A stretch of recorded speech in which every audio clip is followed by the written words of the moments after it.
Ang lulutuin natin ngayon ay Pagkain ng mga senior. pagkain ng mga senior, Sinigang sa bayabas. sinigang sa bayabas. Kasi po hindi na po na alam ng mga kabataan ngayon na kung paano kumain ito yung mga senior lang.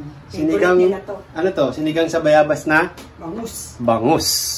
Welcome po sa Kawali ni Waray. Pag ganito. Yan, hiwain yung bayabas pag ganun.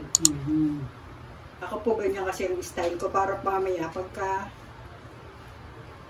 kinuha ko sila ulit, hindi sila iwaiwalay para madali. May technique pala. Akala ko basta ilalagay na yung bayabas. Ayan.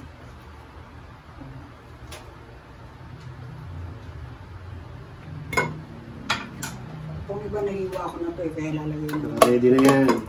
Dami. Mga ilang bayabas siya? 1 kilo. 1 kilong bayabas. Sobrang malasa yan. Tapos, Lagyan ng po natin siya ng asin. Tapos natin siya lalamasin ng konti para talagang lumabas yung katas niya. Bago natin siya pakuluan. pipigay mo na. No. Tapos pakukuluan po natin siya para lumabas lalo yung katas niya. Okay. Bigyan na po natin siya ng tubig. Yun. Bayabas, asin, tubig. Yan, pakuluan. Let's fire it up. Yan, okay na lang natin yung kulo.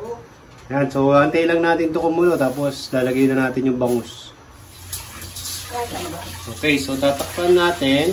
Antay lang natin siya kumulo para kumatas mabuti yung bayabas. Tapos saka natin titimplahan, lalagay yung mais na. A few moments later. Yun, kulong-kulo na siya. Oh. Grabe, amoy na yung bayabas. Amoy bayabas na. Alam nyo ba amoy ng bayabas? Alam nyo na yun. Mabangus siya. Bayabas. Hihiwalay mo yung bayabas? Pipigayin, tatanggalin natin yung buto.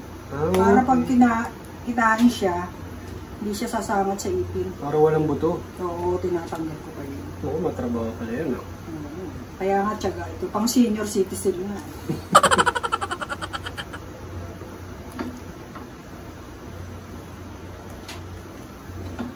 Dapat pala, mahal ang benta niyan kasi tatanggalin mo pa yung buto. Kahit ang bang gano'ng karami buto ng bayabas. Hindi mo tatanggalin. Inaano ko lang yun. Sinasala. Sa sala. Tapos naglalagay ako dito. Naghihiwan ako dito ng yan, yung mga balat-balat ng ano, para alam nila na sinigang sa bayabas.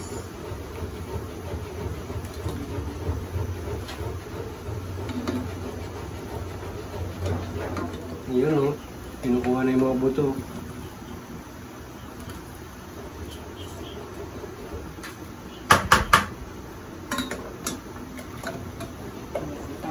Wala na. Ano lang pala kadali.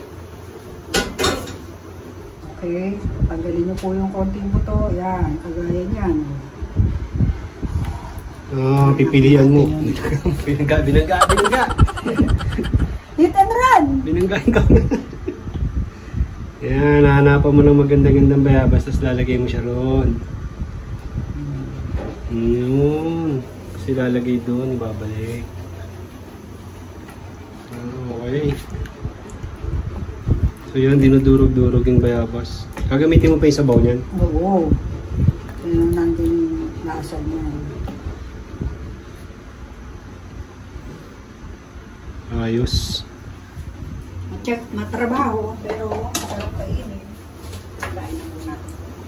Yun. Para wala talagang tatakas. Oops! Yun, may tumakas.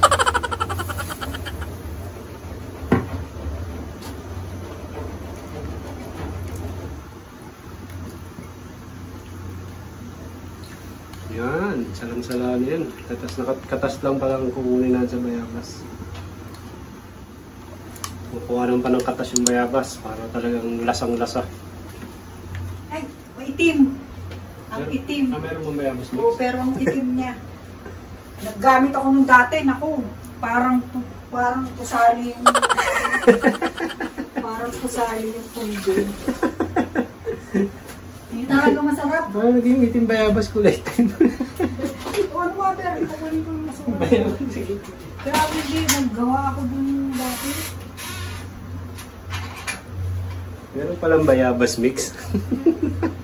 Kulay itim daw, ginamit eh. Yung masarap. Baka naman yung nabili ko lang po sa Anjo ko lang binili kasi sa... Baka pangit yung brand. Ano yan? Masukal. Asukal. Nalagyan pa ng asukal yun.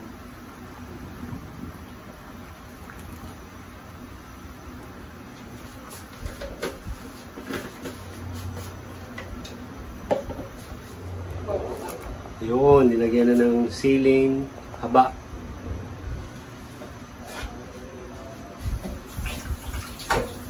Yung pinakaisa yan, pinapalasa lang natin yung bayabas dyan. Pinapakatas mabuti. Okay, lalagay mo na yung... Lagyan na natin yung isda. Anong isda yan? Bangus. Ang ating national fish. Pambansang isda. Bangus. Yung bangus na to, yung isda, inanohan mo na ng asin, no? Nirab na ng asin. Yun, punong-puno na siya. Tignan mo, pumuti na siya. Oo nga, no? Pumuti bigla yung sabaw. Oo, naman siya. So, lulutuin na lang natin yung isda, tapos na. Lagyan yung kangkong. Tapos kangkong ka pala. Yung kangkong na sobrang dami. Kung sobrang dami. Yun, no? Kumukulo-kulo na siya. Nakita yung sabaw, nagkulay puti. Galing, no? Dahil yun sa isda, eh. Nilagay na yung bangus. Pag nilagay mo yung bangus, nagpuputi yung kulay ng Sabaw. sabaw. Kasi yung tawag dyan, milk fish. Kaya nagkulay gatas yung sabaw. Kaya ilalagay tayo ng patis. Sabi mo, ano ba yun? Yun. Kaya yung milk fish, eh. Oh, nagkulay gatas na yung sabaw. Galing na. Tingnan po natin yung kangkong. Yung... Kasi luto na yung ano.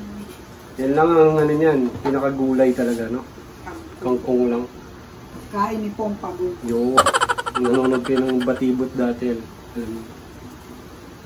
Dami. Punong-puno ng kangkong. Sarap niya, kangkong. Kangkong pa lang, ulam na yan eh. Ano po? Ito na po ang ating sinigang sa bayabas, mga senior. Kain na tayo. Okay, kain na po. Okay. So, huwag niyo kakalimutan ha. Subscribe, like, and share. Okay po. Happy cooking. Happy eating.